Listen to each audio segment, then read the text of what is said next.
Naging matagumpay ang isang linggong operasyon ng PNP Calabarzon laban sa kriminalidad, illegal na droga, illegal na sugal at loose firearm mula noong November 17 to 23, 2025. Nasa 215 na anti-illegal drug operation ang isinagawa at nagresulta sa pagkakaaresto ng 207 na individual.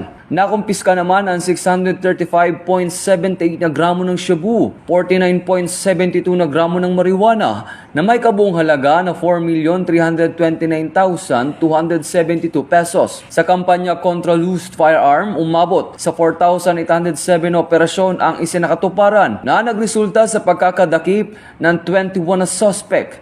34 na baril ang nakumpiska habang 3 ang voluntaryong isinuko. Sa pagpapatupad naman ng ordinansa sa reyon, umabot sa 3,471 na individual ang naaresto at pinatawan ng multa. Ang naturang accomplishment ay bunga ng preventive policing program na layuning mapanatili ang kapayapaan at kaayusan sa komunidad. Ito ang bagong PNP para sa bagong Pilipinas, serbisyong mabilis, tapat at nararamdaman.